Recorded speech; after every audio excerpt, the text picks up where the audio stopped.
turn around. Thank you, Maryland. Thank you, Maryland. Thank you, Maryland. Thank you, Maryland. Oh, my goodness. Oh, thank you so much. Thank you, Maryland. I'd like to first begin by thanking the captain of Team Maryland, Governor Westmore. Can we give it up again for Governor Westmore? And then to say to Senator Van Hollen, thank you so very much. Can we give it up for Senator Van Hollen? And then to all of the other tremendous leaders all around this state who believed in us.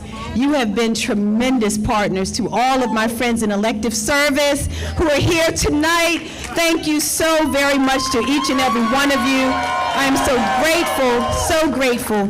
I had an opportunity to speak with Congressman Trone. I thank him so much for his call. I want you to know that we are united in our focus to keep the Senate blue, and I am so grateful to have his support.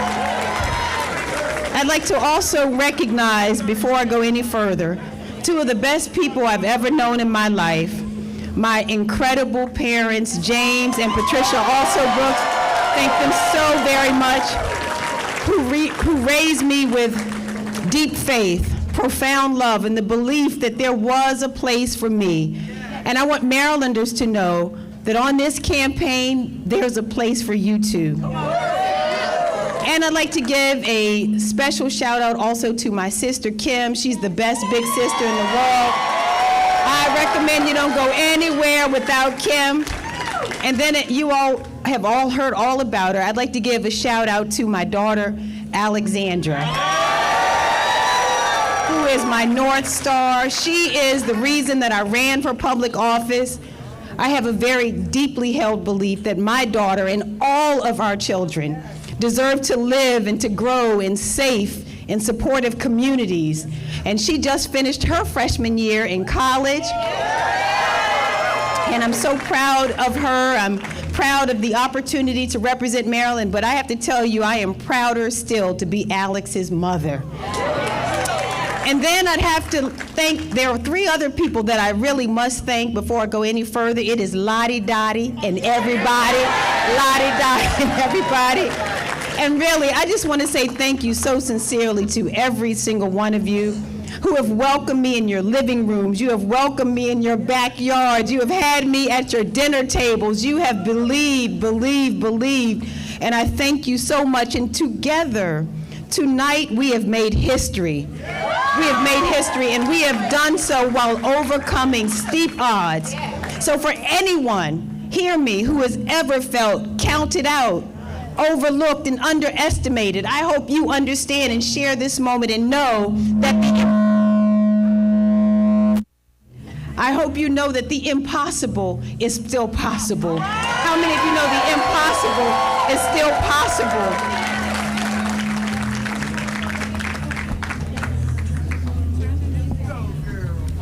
Thank you for that. And I am fully aware, and I know that you all as well, that stories like mine don't generally make it to the United States Senate. My mother worked as a receptionist when she retired. My father was a distributor at the Washington Post newspaper. And I have to tell you, my sister and I would beg him to take us on his delivery routes. We would go to bed, we were so excited about it that we would go to bed fully dressed and go there about midnight. We knew we'd be waking up with him at 1 and 2 o'clock in the morning to go with him in the middle of the night on his truck. And whether it was cold, it doesn't matter what it was, we were so proud to be with him, to ride around in that big white truck that he was driving. And on those early mornings, I remembered one night in particular, when as he was preparing to throw the newspapers off his truck, he said to me, you know, I jump up and down on this dirty truck, so you'll never have to. And I understood so clearly what it meant, because you see, my parents didn't have the opportunity to go to college, and they made it their mission to make sure that I could and that my sister could. And so we know what it's like for hard work to happen. I know what it's like to struggle, and I didn't fully understand at that time their focus on building a better future for me until I had my own daughter. And I know that I wanted Alex to be able to play outside, to be safe, to be able to play without fear, and to feel safe in our home, and to understand that if she could dream it, she could do it. And that's why I decided to run for state's attorney. You recall that no woman had held that job before, and not only did I win, during my time in office, we cut violent crime by 50%. But I also understood that public safety is so much more than just reducing crime. I understood the urgency to address the issues that brought people to the courthouse in the first place. Understood about failing schools, health care that's too expensive and out of reach, a lack of treatment for addiction and mental health struggles, and jobs that didn't pay a livable wage. These are the issues that I've focused on as Prince George's County Executive, and I am so proud of the progress that we've been able to make in education. We've broken ground on 10 new schools. We've built the county's first cancer treatment and addiction center. We brought major investment like the brand new FBI headquarters to Maryland. Yes. And so I want to take a moment, and if you would allow me, I have to acknowledge the super bad and incredible people of Prince George's County. Yes. You should know that you are the heart and soul of our campaign. Your faith in me as a prosecutor, county executive, and now candidate for Senate is something that I will never take for granted. But there's more work to do.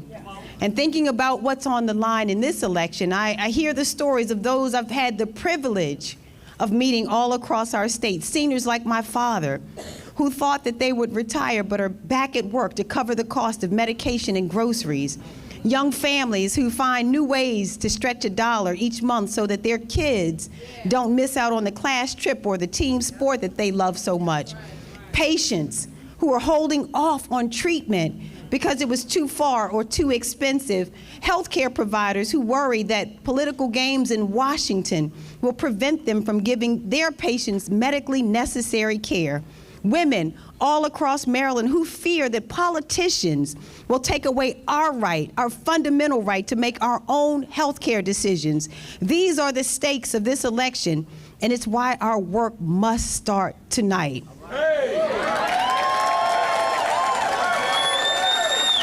Yes. Now, I want you to know, and we're accustomed to this, so you know that the fight ahead will not be easy. There are a lot of people in our state who say, oh, you know, it's Maryland, it's a blue state. We can worry about another race someplace else, is what people say who are looking at us tonight. No.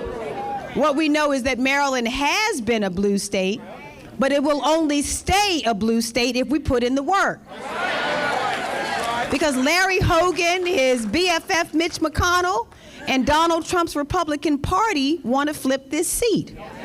And let's be extremely clear about who Larry Hogan is. And one of his first acts as governor, he canceled the critical Baltimore Red Line project, sending back $900 million to the federal government instead of investing in a transit project that would have provided a fundamental opportunity for our communities. And you should recall as well that in one of his last acts as governor, he vetoed legislation to expand abortion care access. But listen, don't worry about that because Governor Moore signed those measures into law just last year. Now, Larry Hogan has said he's a lifelong Republican, and if he's elected, he will give Republicans the majority that they need to pass a national abortion ban. And you should also be clear that he will not support a national law to protect abortion rights. He will not oppose anti-choice judges, including nominees to the U.S. Supreme Court, even in the wake of the reversal of Roe versus Wade. And given these positions, it isn't all that surprising that Larry Hogan called abortion rights an emotional issue for women. Well, let us be extremely clear about who we are. In Maryland, we stand up and fight for each other and our fundamental rights. We will always protect the right for women to make their own healthcare decisions, and come November, Larry Hogan will understand that we do not need any help at all managing our emotions.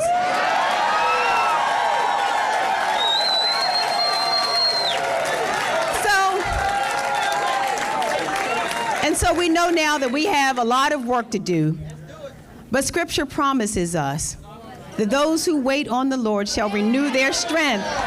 They shall mount up with wings like eagles. They shall run and not be weary. They shall walk and not faint. I am not weary. And I know that we are just starting the work to build a coalition rooted in our values and our faith that together we can reach the future we desire for ourselves and for our families. I am not weary.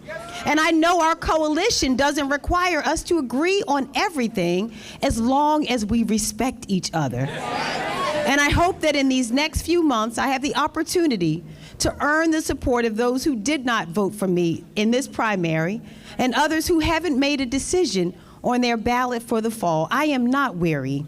And I'm grateful to the family, friends, leaders, and all the super bad, incredible volunteers who renewed my strength so often in the last few months and will do so again in the months to come. These are to all those who volunteered.